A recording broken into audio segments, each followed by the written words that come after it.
We gotta put one foot in front of the other. Come on. One foot in front of the other. And lead with love.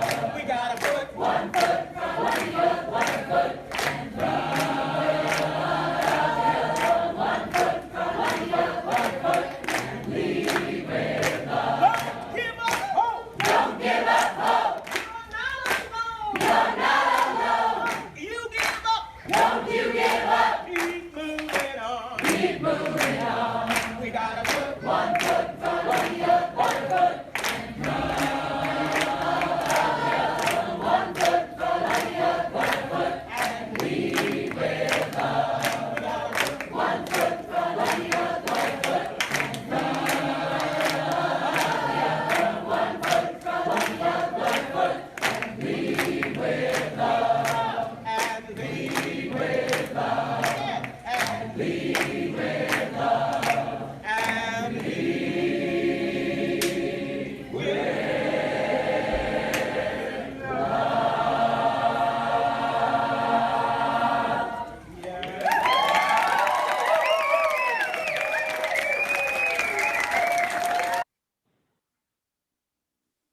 Wow, that was very, very uplifting and inspiring. Good morning, friends. I want to extend a warm welcome to you today.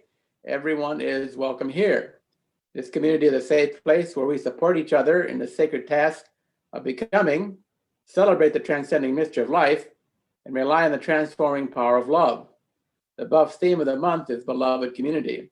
The focus for today is spiritual practice. So let's start with a story. In 1957 in Thailand, an entire Buddhist monastery was being relocated. One object that presented a problem was a big clay Buddha that was very heavy and cumbersome to move. This was compounded by the fact that there was a large crack in the clay, making the Buddha statue very fragile. A monk charged with creating the statue for moving was inspecting it when he saw something shiny deep in the crack in the clay. Curiosity got the best of him, so he started chipping away at the crack with a hammer and a chisel, revealing that underneath the clay was a statue of the Buddha made of solid gold. Sometime in the distant past, the monks, for reasons we do not know, decided to cast a clay Buddha over the golden Buddha and entirely forgot about it. This is a true story. It is also a good metaphor for understanding spiritual practice. One of the reasons that it takes 20 or more years to bring a human being from infancy to adulthood is because it takes that long for society and our families of origin to program us to function smoothly in the complexities of modern life. The problem is that our programming, no matter how lovely and artfully done, is often out of sync with our Buddha natures, what is called the Tao, or just the truth. Our programming is our clay Buddha, very attractive and functional, but only a representation of the golden Buddha that lies hidden inside each of us. To make matters more complicated, we are so intent on getting the programming right, making our clay selves beautiful, that we lose sight of and forget about our golden Buddhas. Spiritual practice is the process of chipping away at one's clay and connecting to the golden truth. It is journeyman's work, a hammer and chisel operation. If one does the work, spiritual practice is almost always successful. I should mention that our golden Buddhas do not reveal themselves to us in visions where a heavenly choir sings Amazing Grace, while Jesus or Allah or the great Gitche Manitou, attended by thousands of dancing angels, descends from the clouds. The result of spiritual practice shows up much more quietly in our lives as kindness, happiness, compassion, love, joy, gratitude, and the ability to face our finiteness. I should also mention that spiritual practice is not just prayer and meditation. Doing what you love, be it building a boat in your garage or organizing a community children's choir, can be very effective spiritual practice if done consciously. Spiritual practice can be anything from crawling a mile in the hot desert on your hands and knees to pray at a holy shrine or observing the practices in the Kama Sutra. Jim Fuller and Sandy Fullman and I will talk more about this later. Before we move to the announcement, I want to remind you that immediately following the service, we will have breakout rooms for a few minutes and then our circle talk. It is my opinion that the circle talk is one of the most important parts of the service. So I'm hoping that you can stick around. This is your beloved community, and what you have to say is important to us. So now let's move to the announcements. They are printed in your order of service. And does anyone have anyone to add to the announcements today? If not, I would just tell you that the links for our CAST book study are in there for Thursday and evening and Saturday morning. And even if you haven't read the book, can be very helpful. So if you'd like to join, just join. The links are there for you. Actually, I think we had like 41 people show up in the first two meetings. So there were quite a few people taking the study and a lot of good conversation. Also, on March 14th, we're having a special service on recovery. And that could be recovery from addiction, or recovery from an extended illness, our recovery from difficult ways of thinking about life, or ways of thinking about life that have been dysfunctional. So if anyone would like to speak on that Sunday, March 4th, that is bring a reading of 3 to 5 minutes, please email me and let me know, and you'll be in, I guarantee it. Are there other announcements?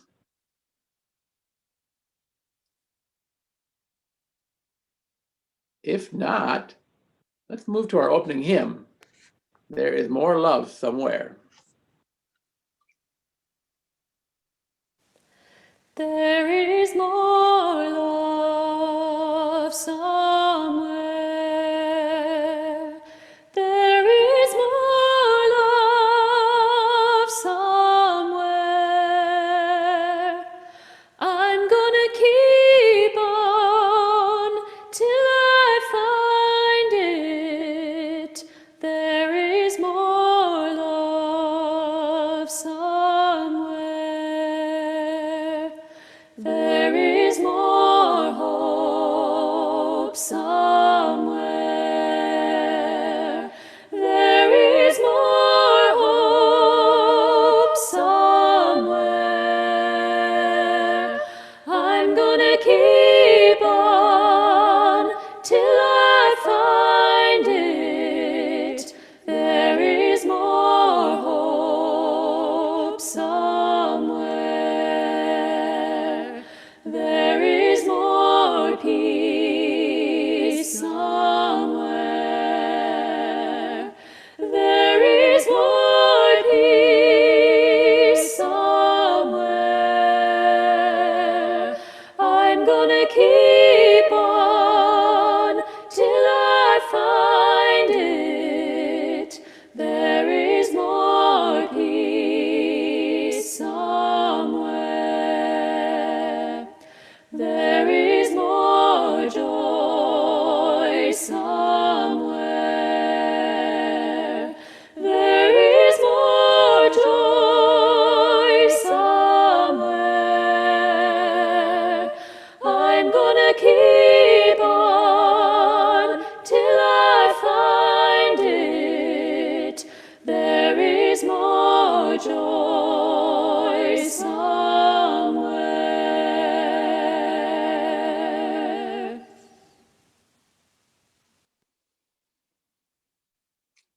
Excellent, thank you.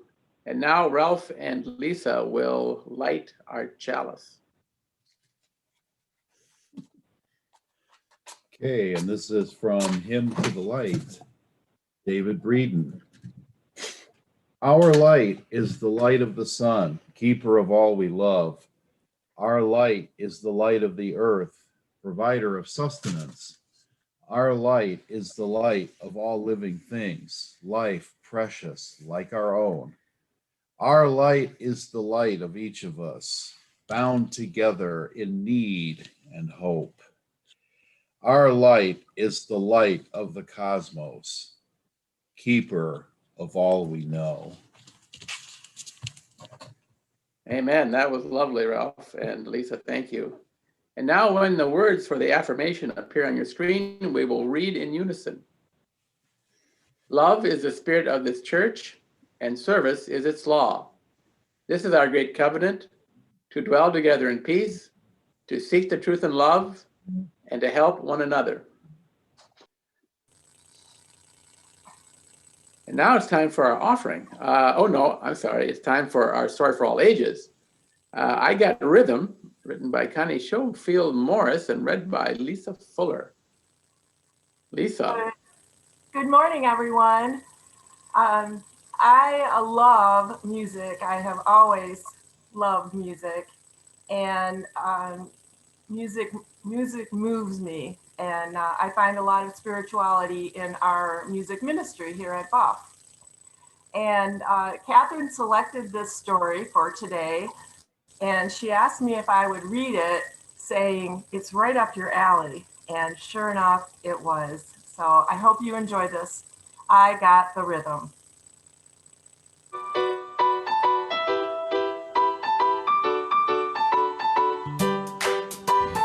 Everybody, Brianna here again from Miami Children's Museum, manager of theatrical and early childhood experiences. Today we have a pretty awesome storytelling for you with all of my friends from the theater troupe. It is a storytelling of a book called I Got the Rhythm by Connie Schofield-Morrison. And this book is all about feeling the rhythm inside and catching the rhythm from the sounds around you. And I know no matter how big or small you are, how old or young you are, what you look like, who you are, everybody has a rhythm inside, and everybody can catch the rhythm of the music and the sounds around you. Now for this storytelling, you can join along. We have some repetition. So for example, when we say, I got the rhythm in my mind, think, think, think, think, we then repeat it. So you can repeat along at home with, I got the rhythm in my mind. Think, think, think, think. Just like that. You got it? Mm-hmm. I know you do. So enjoy this storytelling of I Got the Rhythm by Connie Schofield-Morrison, told to you by Miami Children's Museum's theater troupe. Enjoy. I got the rhythm in my mind. Think, think, think, think. I got the rhythm in my mind. Think, think, think, think. I heard the rhythm in my ears. Beat, beat, beat, beat. I heard the rhythm in my ears. Beat, beat, beat, beat. I looked at the rhythm with my eyes. Blink, blink. I looked at the rhythm with my eyes.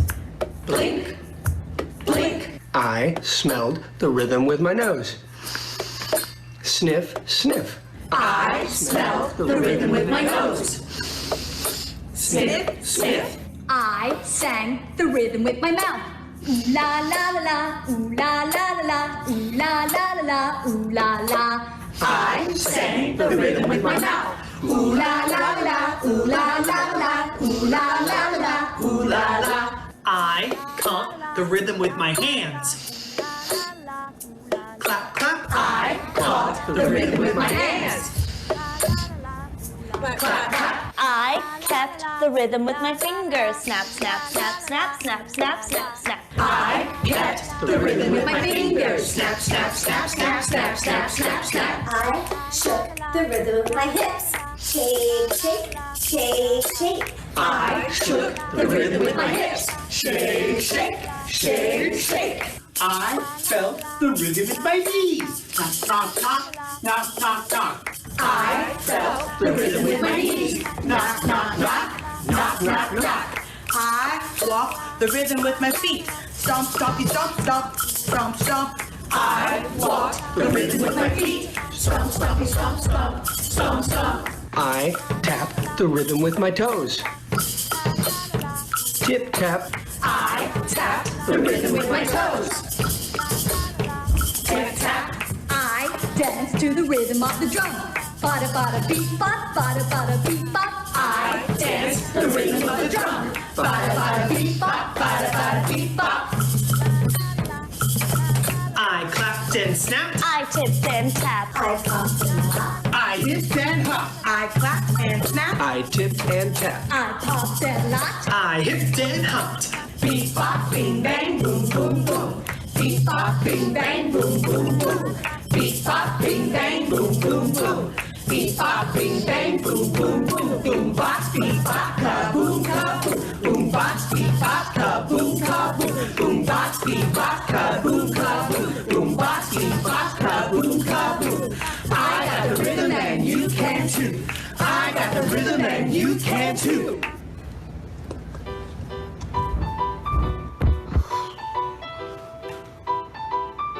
And that was I Got the Rhythm. We hope you enjoyed it and we hope you go dancing around and catching the rhythm from inside and all about. Have a great day. Bye, friends.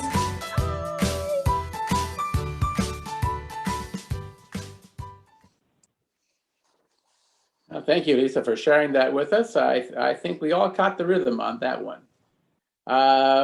Okay, that's time for offering. And I'll just read these words when they appear on the screen. This fellowship is a community of ourselves. Its resources are our resources. Its wealth is what we share. As we contribute to the life of this community, we affirm our lives within it. And thank you all for your generosity. Actually, just to make a comment on that last piece that Lisa did, I have to say that one thing I've always been astounded by is how human beings have the capacity to do rhythmic things. Like if you look out over a large construction site and there may be 200 men and women working there, pretty soon you notice there's a rhythm evolving out of it. And if you watch any human activity, or maybe even any natural activity, you do see a rhythm, perceive a rhythm coming out of it. It's very astounding. How do we do that? Why does it happen? Even more of a mystery, why do we have music? Very, very strange stuff. So my reading for today is a continuation on the science of spirituality, really continuation of my earlier words. When our ancestors came out of Africa and migrated to Western Europe, they discovered some close cousins on our evolutionary tree, the Neanderthals, already occupying that region. In fact, paleontologists tell us the Neanderthals had been there for over 100,000 years before we arrived and had been an identifiable species for twice as long as us Homo sapiens. Additionally, our Neanderthal cousins had evolved so their bodies were much more adapted to the terrain and climate of the region. Further, their brain cases were around 200 cubic centimeters larger than ours. They may have been more intelligent than us. So why is it that the Neanderthals, with all their advantages, died out and our species prevailed and eventually learned to inhabit every corner of the planet? It turns out that we did have one small advantage. Paleontological evidence shows that we had much more complex symbolic lives than the Neanderthals did. In other words, we could tell better stories. It is our stories and the ability to tell them well that made us the most adaptable species on the planet. Our stories about ourselves, the earth, and the gods bind us together in communities, clans, societies, and civilizations. We don't just tell stories, we are story. The strategy and theory behind this beloved community, Buff, is that this is the place where it is safe to tell our stories. When we tell our stories to the beloved, our golden Buddhas begin to emerge from the clay. I'm especially fortunate to be pastor here. I get to tell a bit of my story almost every week. I'm telling you a part of my story right now. Jim Fuller and Sandy Feldman are going to tell us parts of their stories later in their sermon. Now, there is a downside to being the galaxy's greatest lovers of stories. We often fall for stories that are not true. Recently, some politicians, religious leaders, and other prominent people have capitalized on our love of story to manipulate us, divide us, and foster hatred among us. They have told false stories that have incited some of us to violence and to worldviews that are very far from reality.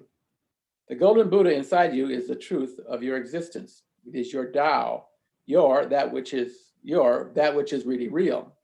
To live the spiritually mature life, the life of compassion and joy, your story needs to have your golden Buddha, the really real, as its main character. Your story needs to tell the truth. The story of this beloved community needs to be the truth. Part of the story of this beloved community is standing with love and compassion against false stories. We have always done that. It is a part of who we are. Our spiritual ancestors stood for the truth against slavery, the marginalization of women, the diminution of LGBTQ folks, the exploitation of children and the poor, and unjust war. We stand with truth against ecological injustice, greed, racism, and systems that make the poor poorer. The only defense we have in our standing against the lie is our ability to tell our stories true.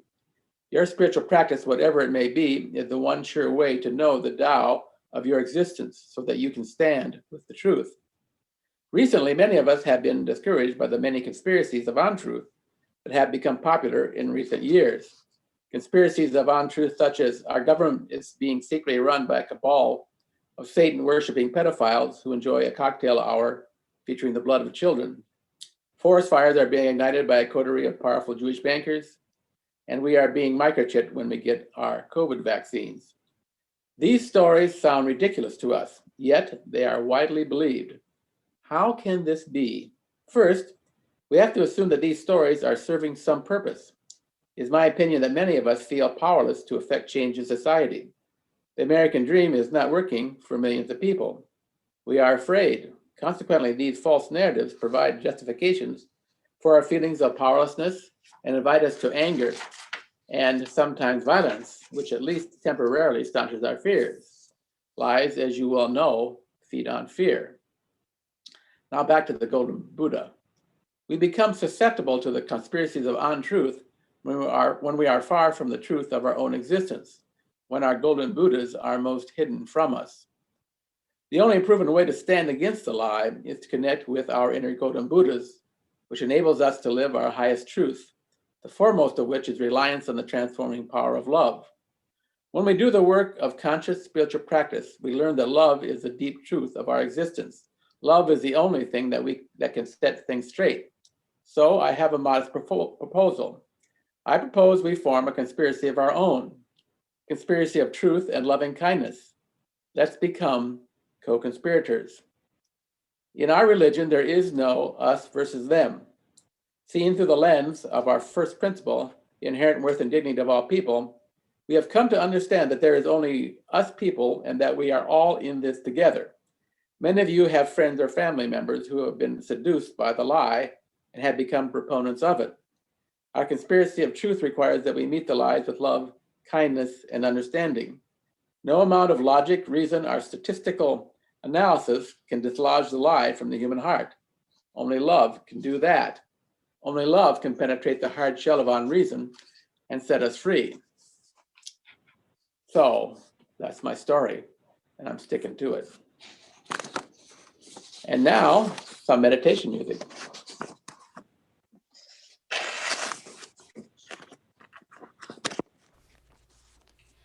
This old world is full of sorrow, full of sickness, weak and sore. If you love your neighbor truly, love will come to you the more.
So today we have two very interesting people.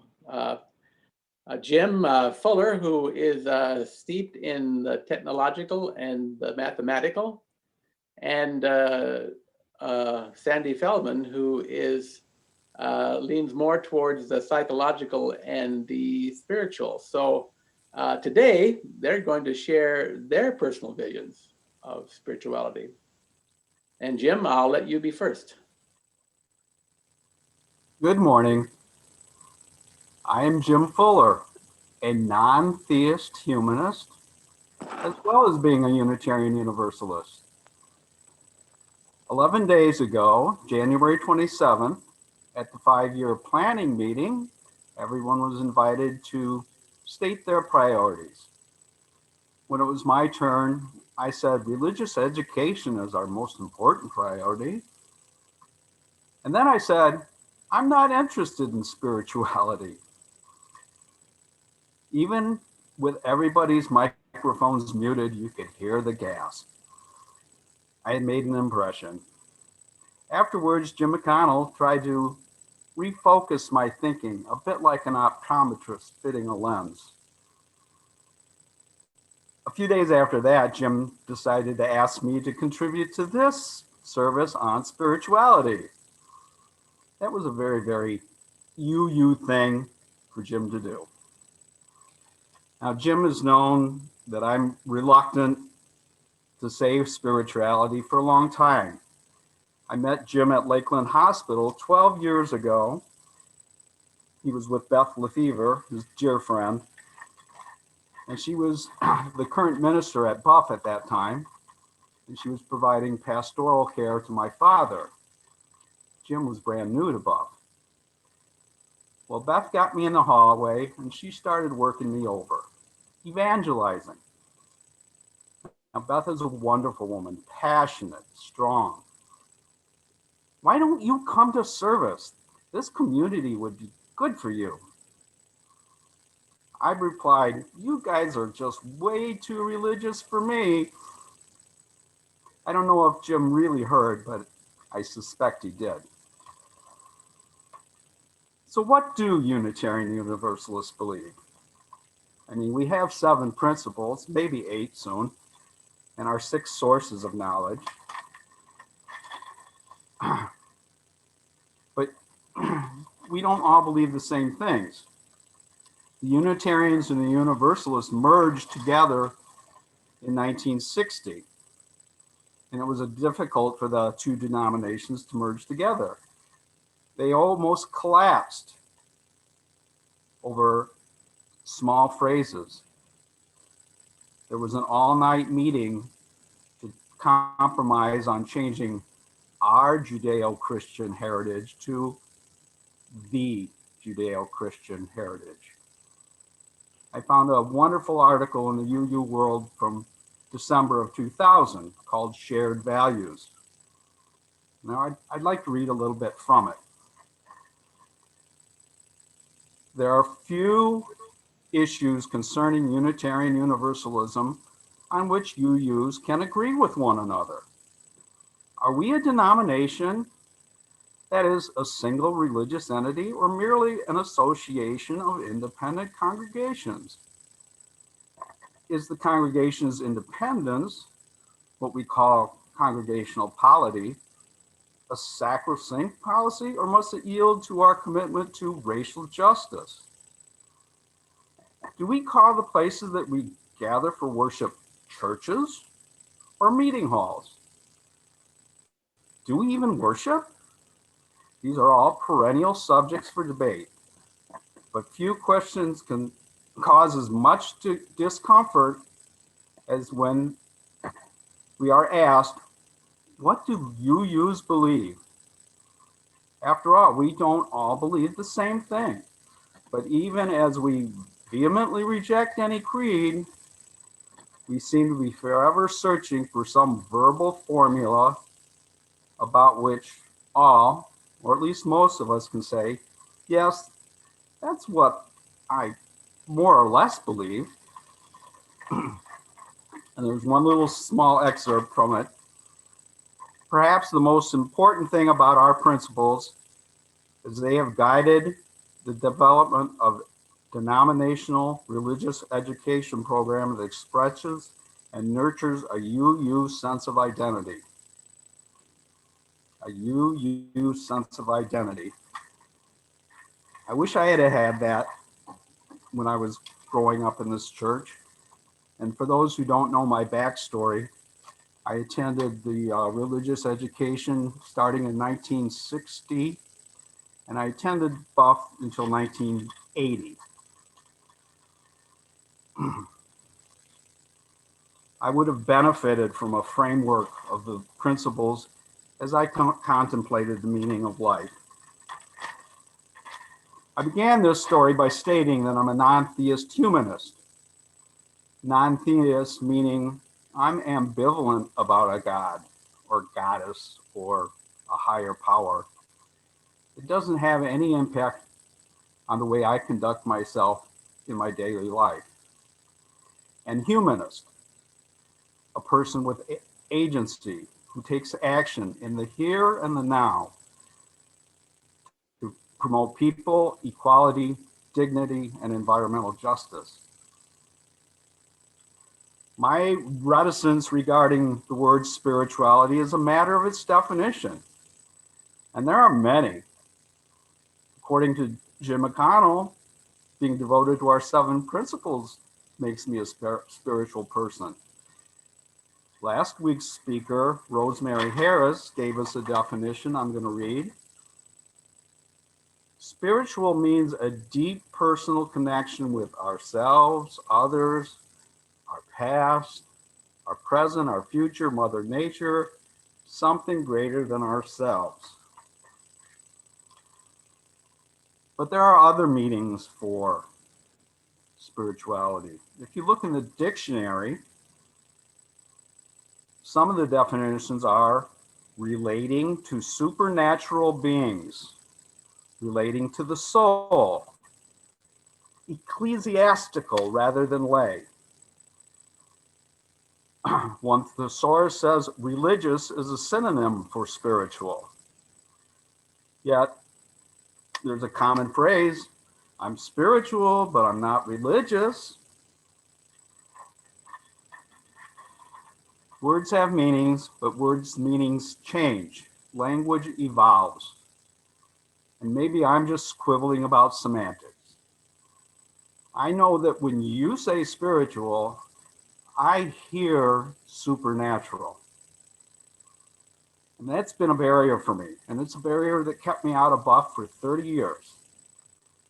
So next time you say spiritual, I will try to pause and breathe and relax and try to understand your intent.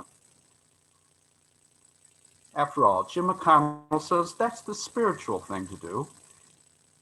Thank you. Thank you, Jim. That was perfect. And now Sandy Feldman will share with us. We're having like a little positioning issue here with the computer. Thank you, Jim Fuller. Thank you, Jim McConnell. I realized that for me, spirituality is grounded in and expressed through personal connection and through service. And that there's a long family tradition of being oriented in that direction. My maternal grandfather was always getting in good trouble. He was sometimes honored by the Methodist Church in Missouri and often censored by the Methodist Church in Missouri. An example of his activity was he convinced 80 years ago, he convinced a priest, a rabbi, and a Presbyterian minister to participate in an interfaith forum, answering the question, what does faith require of us? The Methodist bishop at the time thought it was totally unnecessary, and the Methodist had all the answers to that question. My mother followed in her father's footsteps, and rather than South St. Louis, where I was born and raised, being divided in black and white sections according to a river, it was divided by a series of large parks. So my family went to Lafayette Park Methodist Church on one side of the park, and there was a big black church on the other side of the park. My mother decided to walk across the park and make friends with the Sunday school teacher that taught the kindergarten class there, because she taught the kindergarten class at Lafayette Park. They became fast friends, and they arranged for Sunday school classes to begin originally in the middle of the park, and then alternated between bringing the children from the black church into the white church, and the next week from the white church into the black church. The board was not pleased, but it was a fait accompli by the time they knew about it. She was from the philosophy, better to apologize than ask permission. So we've continued in that fine tradition. I studied comparative religion in college, and I found a home with Martin Buber. When I read Martin Buber and I heard him talk about the I-thou relationship, that was a kind of spirituality that made sense to me. You know, Buber said the closest we can come to understanding the divine is in that connection that we have with another human being that feels as if there's more than the two of us in the room. And so many of us have been blessed to have connections that almost feel transcendent when we feel uplifted by the sacred we see and value and experience in another person. So that way of thinking about the world and that way of embracing a spiritual part was really important for me then, and dovetailed into my involvement in the civil rights movement. Two of my heroes in the civil rights movement were Abraham Joshua Heschel and Dr. Martin Luther King. And I've only learned recently about the depth of their friendship in a soon-to-be documentary. I'll let you know about the life of Heschel. And it seems that he and Dr. King were not only allies, but they were dear friends who read scripture together and debated about what God would want us to do with our lives. They believed in Buber's I-thou concept, and that living a spiritual life really requires us to recognize the value in the other and to experience the other as thou, a sacred, valuable part of our world. They speculated that prejudice, discrimination, slavery, and genocide occur when we strip the humanity from thou, when we take away those valuable aspects of that other human being, those life-enhancing, life-enriching aspects of another human being, and thou becomes it. And when another person is it, there's no call for empathy, and there's no reason to take their needs into consideration, and they can be exploited, used, and abused, and even done away with. So that was part of the fuel for their fire in that civil rights movement, to help us all recognize the sacredness of the I-thou relationship and the need not to devalue and strip away the humanity of the other. When we first, they believed that spirituality rested in action, not in words, not in regulations. Buber didn't believe that God was primarily concerned with whether or not we ate pork. And Martin Luther King wasn't worried about how you dressed for Sunday services. They agreed that spirituality rested in something way more significant than that. It's how we're connected to one another and whether or not we're committed to service. When we first moved to Southwest Michigan 24 years ago, Leary and I fed our souls with music and with walks in Warren Woods and walk along the beach on Lake Michigan. But within the first year here, we gravitated back to the themes of service and personal connection, that was where our spiritual practice lies. And we joined with others to found the Race Relations Council, the All God's Children Community Choir, and Calling All Colors Diversity Education Program for the schools. We joined Charles and Dorothy Long in PFLAG, and we continued on to serve as facilitators for the Out Center of Southwest Michigan. Much of our spiritual practice is channeled into these efforts. And as I reflect on moments that feel transcendent, times that feel like I'm lucky enough to have a sense of what is divine in the universe, that most of those live in the stories that come from these endeavors. These are the moments when I feel fully alive. When I'm sitting at the house of the Ebony Girls, 3 retired African-American educators who gathered their closest family and friends to watch with misty eyes as Barack Obama is sworn in as our nation's first Black president. That's a transcendent moment. When I'm gathering the children in Calling All Colors for the concluding circle, and I ask the 3rd graders, was this just what you imagined, being with children from the other side of the river? Or was it different and you were surprised? And a Benton Harbor boy looked at his buddy for the afternoon and he said, I was so surprised. I was surprised you liked me. And his buddy responded, but I was surprised you liked me too. That for me was a spiritual moment. And then I was remembering this moment with these 2 faces. That's Trajan and Liam. And I was reminded of a moment when we were performing at the Howard Bandshell, and the older children in the choir had already made their way to the stage. And these 2 5-year-olds were giggling and whispering almost nose to nose as they waited their turn to march off.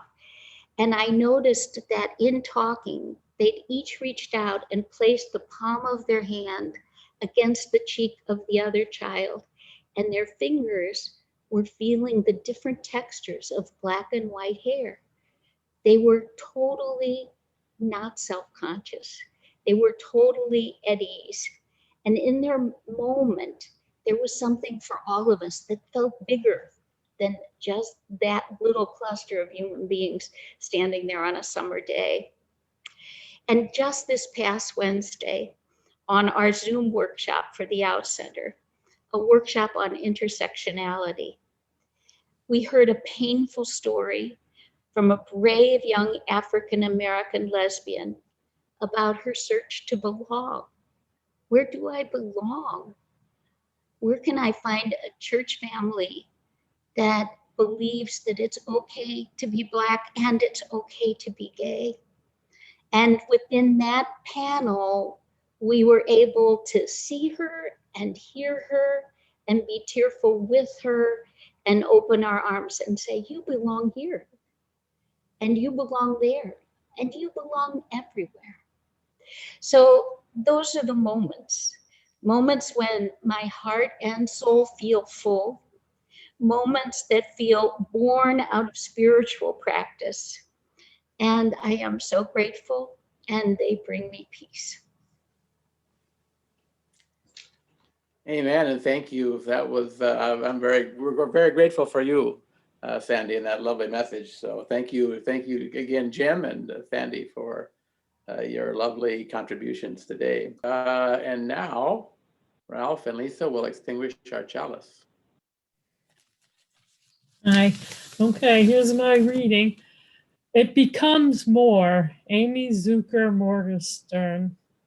When we take fire from our chalice, it does not become less, it becomes more. And so we extinguish our chalice, but we take its light and warmth with us, multiplying their power by all of our lives and sharing it with the world. Thank you. Amen, and thank you. And now our musical benediction.